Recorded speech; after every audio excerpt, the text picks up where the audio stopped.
What up, y'all? We are here for our midweek reading, and I think it's gonna be good news. I got really excited while I was writing our post today. And if you don't know about this, I post our readings Monday, Wednesday, Friday on Instagram, sort of like early, like late morning, midday-ish, and I talk about them, extendedly later here with us. But if you want, you can go follow me on Instagram at Liz_Taylor_Magick, and you can see the posts and read the blogs and stuff too, and get a head start before the episode. So this midweek reading is very encouraging. I will just show you the cards we have and then we'll talk about it. So we pulled Ancestors from the Vintage Wisdom Oracle. We've pulled New Beginnings, which I love this card. I love the art. It's so pretty. And we pulled Union, one of my other favorite cards in this deck. And then from the tarot, we got the Star, followed by the World, and then Six of Cups and King of Cups came out together. So, Six of Cups here, King of Cups. So, very cool. I feel like we are healing. The Star is all about healing, hope, renewal, dreams coming true, positive new beginnings in your life, patterns healed and broken, right? Long old wounds coming up to the surface. This is about deep spiritual renewal and rebirth. So the Ancestors card coming out, crowning this, to me, immediately, I was just feeling like all of the familial wounds and patterns that we've been working through for the last year, for however long, but really focused work, going through initiation portals the last year and a half, maybe. And it's all been kind of culminating in the last couple of months, like this mother and father healing, looking back to sins of the generations that were passed down, for however many decades, if not centuries, that came through our DNA and our, the emotional patterns that parents pass down to children, going back, way back. And their children pass down to their children, and their children pass down to their children. It's about these old mindsets, or, well, it's just always been that way for us, or, the way that we witness, relationship dynamics, and, what we grew up in, and what we perceive as functional versus what we've learned later is actually functional. And so going back through and realizing, oh, okay, I don't have to hold on to that programming or those beliefs or those values that were, that I was surrounded with, early in childhood, if they're not true for me anymore. Some of them are true to us deep at our root, at our core, maybe our beliefs that we were given at our core, maybe we still believe in that religion, but maybe just not quite the same. It's crazy how I can only speak from what I know. And in Christianity, even people who are different denominations butt heads to the point of being, at each other's throats, or thinking that the other one is in some kind of heretic rebellion. And it's just we all are we all have the same leader here.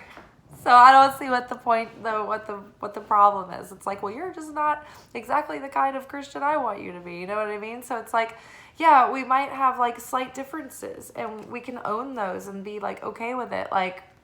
It doesn't mean that we can't love one another. Or, you know, I think that we're finally learning how to love and accept people who are different from us without trying to make it bad or good or change them. Just being able to share space with everyone and build bridges and have unity. And appreciate our varied differences and be able to talk about those and reflect on them together. And instead of making it a point of contention or separation, I think it needs to be something that's starting to bring us more together in a sense of curiosity, in a sense of, okay, well, how does it benefit some people to be somewhat this way, but it also benefits us to have people who are also not like that, but also this way. So we keep a balance and we keep, you know, sort of safe spaces for lots of people, right? So we're learning how to be authentic in our own self because we see the value in it. But we can also allow for there to be other and value in other as well. I think it's also important that we are healing our family relationships, not because we're learning how to just edit ourselves just the right way, to be tolerated and tolerable when we're with people who we, you know, have differences with. We're not numbing or dimming ourselves or quieting ourselves, just that we're learning how to coexist. And also be true to ourselves, not pretend like we're not who we are, right? We're being authentic, we're being true. Because in being showing our healing, but not by pushing it on other people in an obnoxious way, but just by being yourself, sometimes that helps other people see things from another perspective or another facet. It helps them heal in a way. And you usually by not trying, but just by showing up in your own way. For instance, if you have seen through maybe the shadow aspects of your father, for instance, and accepted that he is the way he is, and you're not going to try to change that or hope that he changes. It's just like you accept him the way he is, and you forgive that, but you still don't forget what you learned from it and the strength that you gained in your own healing, like not needing his permission or validation, seeing through his own wounds, you know, but also not taking his projections personally. And maybe by you healing and standing on your own 2 feet and still, you know, not taking on that shame is helping maybe your mother see through maybe the way that your father was being toxic or negative towards her. And so maybe it's helping her be more empowered and healed as well. Whilst at the same, maybe that's helping siblings look at the situation differently. Maybe not, but who knows how the way that you are being real is helping other people in your family be real. So it's not by being necessarily the convenient person that everybody wants you to be, but it's by being true, but also by being compassionate and kind and good and loving and trying to mend, trying to put unity first, right? Put our differences aside and to try to find common ground. And just allow the differences to be there. Stop trying to change everyone. Stop trying to heal everyone. Stop trying to convince anybody to be on your side or just to try this thing out. Just let them be what they are and you be what you are. And just try to have a good time. Okay, we all just have a good time together, right? So yeah, this is helping heal your family dynamics. And through that, it's actually allowing you to break those patterns and the chains of those lessons that you were having to go through in your friendships, in your relationships at work, in the types of jobs that you were doing, because love and money are always connected. And the kinds of partners, like love partners and romantic relationships you were having. The World card is here to say that a long lesson and a long cycle of lessons is coming to an end, and you've successfully learned what you were meant to, and now you've completed that, and you can kind of go forward and choose the direction you want to go in now in this new beginning. But right now, it's like we're reflecting on all of these things that we've learned and really solidifying those and letting that foundation set, so that when we go forward into this new beginning, into new relationships, or trying to bring renewal into the relationships we have by showing up in a new way, in a different way, by approaching it in a different way, we're not just going into like unconscious default anymore, falling back into those old patterns that we witnessed growing up, or the old patterns of trying to fill a void that we didn't have, or replace our father or our mother through our lover. We're not doing that anymore. So we have to take it slow and try to be aware and present as we're showing up in these exchanges. How do you interpret the things that people are saying to you? How do you interpret the space between their answers, right? Are you taking it personally? Are you defensive? Or are you just living and letting live and not taking things personally, right? Letting it be neutral. Choosing how you want to perceive any given moment, knowing that that perception is going to affect your thoughts, your moods, the way that you react, right? So we're trying to overcome our reactive nature and trying to choose on purpose, like how we see things, how we're going to choose to see them, how we're going to choose to react regardless of how other people are showing up. We're learning how to trust ourselves because we're learning how to value ourselves enough to have strong enough boundaries to not be enmeshed, right? We can be strong enough now to keep our distance, to take a step back, right? To say, this is okay, this is not, I don't want to go there. Let's go, I need this, I don't need that. We're feeling safer to be honest and to be open about our needs. So if we can start doing things differently, then we can start experiencing different things, and we won't have to go back and repeat those patterns over and over and over again.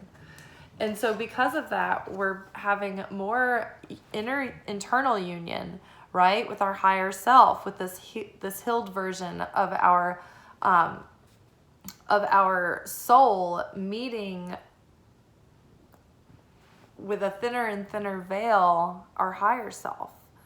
The ability to feel an ongoing sense of sacred union with divine, and having that constant sense of, like, even if it's just so faint, but we're beginning to touch that feeling of feeling secure, held, nurtured, being completely nurtured at all times by source, like in this womb of safety and security. So we're finding certainty in that. We're feeling that agape love. And so now it's starting to radiate and overflow from within us, and even extend towards people who we didn't want to even break bread with, So it's starting to help us. It's purging out the resentment and creating this space where forgiveness starts to cultivate.